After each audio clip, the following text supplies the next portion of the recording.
Hey guys, welcome back to World Mechanics. Our mission here at the garage, guys, is to save you as much money as we can. That's why we make these absolutely free videos. Let's go ahead and start on it now.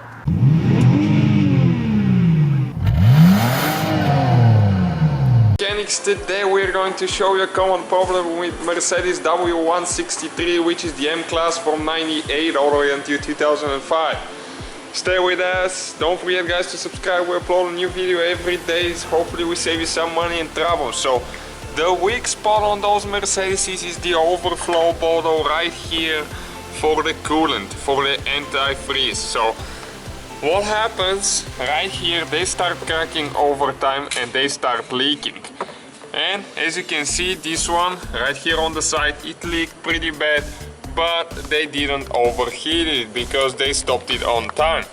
And you need to attempt to do the repairs when the engine is cold. So now the socket, there is two nuts that we need to remove right there in order to replace it. And the new one, okay, the second one is right there. And the new overflow tank, we got it on eBay brand new for only $29 free shipping. It comes with the sensor level and everything that you need. And as you can see, that's where they crack here or the one on the bottom.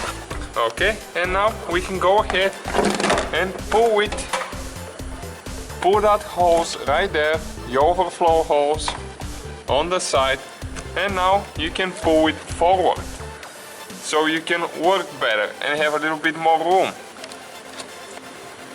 Okay, like that, and it's pretty tight fit there because you have quite a few hoses. But now you need to release the wire for the sensor for the level right there. So you press both of those in and pull. Okay, let me show you because it's a little bit dark. Okay, like that. Now with the screwdriver you need to remove the clamps right here. There is different kind of clamps, depends if it has been replaced or if they're the original ones, and even different years have different clamps. So we remove the top hose, and if you have some coolant in it, it will probably leak out, so be prepared. That's why you need to attempt the repairs when the engine is cold. And now just remove the bottom one the same way we remove the top one as well. Just loosen the hose clamp all the way and pull it out. Okay, like that. Okay, the second hose came out of there, and all we have right now is one big hose, and it's the one right here. Let me show you. This is the new tank on the bottom towards the passenger side.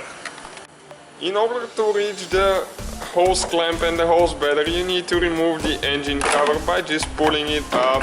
He has a few clamps holding it and one in the back there. Okay, like that, and it goes up. So that gives you more room right here to reach the hose clamp as well. Okay guys, so now you can get a water bottle like that at the water jack, and the last hose, if they get stuck, you can help them with a screwdriver, because now we're going to leak a lot out of it. Okay, right there, so we don't make as big of a mess. Okay guys, and now you just put the new one together the same way we took the old one off. It's pretty simple procedure. Just fill it up with coolant until the cold level, let the car stay for a little bit, run it, shut it down, and check the level. So that's the whole procedure, guys. Thank you for watching. Don't forget to Hopefully guys the video was helpful. Please do not forget to comment, like, subscribe. That way we can keep making these absolutely free videos. Guys, we have more than 19,000 free repair videos on our YouTube channels that can, guys, save you thousands of dollars in future repairs. Check them out. Thank you guys for watching and see you next time.